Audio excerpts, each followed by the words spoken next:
Hello, everybody. This is Mr. Lu. I don't know whether you saw the news of a 26-year-old couple buying a $1 million resale HDB flat, and it's quite an achievement to them.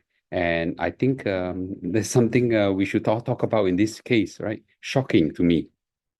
So, in case you haven't seen the news, there is an article that's running around that says that how we bought a $1 million HDB resale flat at 26 years old. So the couple, Gina and her husband, purchased a $1 million HDB flat at 26 years old.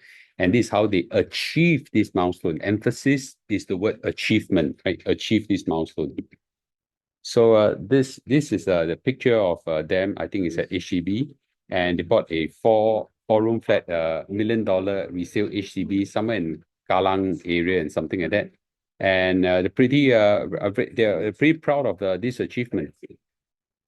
Okay, so this is the four-room HDB flat that I pulled out from the article. He has a one master bedroom and two bedrooms, dining area and things like that. And Gina and her husband has been exploring newly MOP estate in Kallang Whampoa area. They were not looking at the lower floors and inward facing unit, but they picked one that is meeting their requirement. So despite being advised against it, they have decided to purchase the $1 million HDB flat. So the 10th unit that they view is a four-room, 990 square feet flat with 95-year lease. So it's a new flat, newly MOP. Have checked all their boxes. So the four-room flat, 990. Actually, I didn't know that four-room flat nowadays is so small. Okay, but I was told that four-room flats nowadays the size, whether four-room or five-room or just any new HDB flats, their size are all getting smaller and smaller. It's an outward facing, situated at a relatively high floor, knock down room for extra space, or asking for same price as previous unit. Okay, and seeing how desirable units are tend to be snapped up, the couple decided to quickly place an order. In fact, after they place an order, one day later, someone outbid them. And the kiasu mentality were in their favor. They managed to catch their flat in time, else someone would have bought it, right? So this is a great achievement for them. So how long have they spent hunting for their flat, right? It's just 5 days of house hunting and viewing their flat only once. The couple made a bold decision to place an offer for a $1 million resale flat. I don't know about you. It seems to me a very impulsive buy. I think buying a flat is a very big decision, and I think we shouldn't think that this is the only flat that's available. There's nothing else available that will meet your requirement. There's so many flats available. 5 days seems like a short time to buy something so quickly. I'm not so sure whether homework is well done. Okay, whether thought through a lot of things. Maybe they have, okay, or maybe they have a huge budget. At 26 years old, I'm sure they save.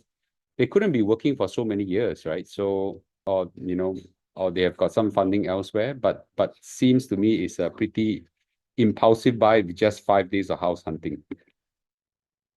Now, they specifically say this. Essentially, we view the purchase as an intangible investment for marriage and lifestyle, rather from an asset for capital appreciation. So, in short, they're trying to say that this house gives them other value, and they don't look at it just from a point of capital appreciation, and that's okay. That's okay. But I need to say this, and this is just me. I don't know them. Okay, I don't know I must confess, I don't know them, and I don't know deep enough what they're thinking of. But I've seen enough couples that that spend a lot of money thinking that certain things are very good. Basically it's an emotional buy. But eventually after that, there's a good chance that they'll regret and things like that. So I keep asking myself, why didn't they wait for BTO? Kallang has a lot of new BTO, right? Then I came to read the article further on. I realized that, oh wow, their wedding expense they're preparing is nearing a $100,000 wedding. Okay, so their wedding is set for September 21st, just 1.5 months after the house completion on August the 1st. Isn't $100,000 wedding quite high? But again, I'm out of touch. I got married in 1997, so it's many years ago. So times have changed, and I certainly don't know their financial background. Is 100,000 a lot or little? I don't know. So I did some research, and this is what I find about weddings. Okay. So if you look at the average wedding in Singapore, and this is an article put out by someone, if you don't include the subsidy from the ang pao from friends and relatives, it could easily cost between 50 to $80,000. But if you include subsidy, you still have to come up with something between 20 to, I would say, $50,000. And that's a lot for a young couple, right? And for this couple, they're preparing 100,000, so they are probably on the higher range of the high range, right? So I think this is something that is worth noticing about that. So it's probably a telltale sign what kind of mentality they have towards money. One thing about wedding I want to say is this, okay? While wedding is an important event, I tend to think that some of the things that we spend money on wedding not exactly money well spent. Okay, for example, if you take a look at some of the photography costs, and I don't know, after you shoot the photography, how many of you actually go and relook at those photography again, right? Here, I would like to encourage everybody, if you can, take some packages from Malaysia. I think it's cheaper. I think wedding packages are cheaper, and wedding gown, wedding photography, and some of these things can be done in Malaysia. But anyway, but my point is $100,000 seems on the high side of the high side. So back to the $1 million house, okay? And if they take 80% of loan of $1 million, how much is their monthly payment?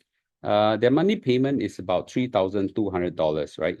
So this is certainly going to wipe out their entire CPF for sure. If they take a loan of 30 years for the $800,000 at an interest rate of 2.6% from HDB, which I think most of them will, I think they'll be easily looking at a total wipeout of their CPF. Our CPF is a important part of our retirement, and let's not ignore the fact that that when you buy an expensive house, a HDB, from a very young age onwards, this will be very draining on your retirement, right? But again, right, they are 20 over years old, so they probably won't look at retirement so fast. But retirement needs to be planned early, and certainly, this I'm not too sure is financial wisdom to incur such a huge loan at such a young age. So I'm actually very surprised by their mentality. I'm just wondering whether many young people are having this kind of mentality. I'm surprised at their guts to incur such huge loan and take on such a huge expense at 26 years old, right? And I think they will take many years to recover this kind of financial outlay. That money is really python. It's very difficult to make. But again, I need to say that I don't know young people mentality as more than I know my kids, and more importantly that I don't know their family background and so on. So maybe the family background is different. They have got huge funding from parents and things like that. Maybe they are very well to do in their jobs and things like that, make a lot of money through crypto, whatever, right? I don't know, right? But if we assume normal kind of people, I'm just very surprised at this mentality. Are you surprised? So what I'll do is that I'll apply for a prime location BTO, okay? Have a more modest wedding, okay? And maybe from now to getting the BTO, I would rent for interim. Now, for some people who say that, hey, Mr. Lu, BTO very difficult to get, which I will certainly try to apply for BTO. If I fail, I'll apply again, fail, I'll apply again until I get it. Because the odds are in the favor of newlywed. Okay. But clearly they've decided to choose another one. In the interim, rent or stay with parents or something like that. Again, we don't know their family situation, whether renting with parents is a viable alternative. If you take my path, huge capital gains, is possible. Good location is also possible, and there'll be a lot more money in your CPF, right? So you have three wins against the option that they pick, right? You have got huge capital gain from your HDB. You will get good location because you're picking prime location, okay? And you have a lot more CPF in your retirement, right? So, but they gave it all up for big, huge decision. And that's the part that surprised me and to some extent scared me. And I don't know about you guys, right? Well, anyway, it's yes, a lot of people say, Mr. Lu, you're very capable. Why you care about people's life and things like that? No, that's true, okay. But I hope that my children would be different. I don't want to use a wiser, but different. And when they pick their choice of their house, and be more conservative, and be a lot more frugal in this kind of discretionary spending. Uh, but maybe I'm old-fashioned. I'm out of touch, right? Maybe I don't know this culture of YOLO. So what do you all think, right? Share with me your thoughts, right? I'll see you in a day or two. Bye bye.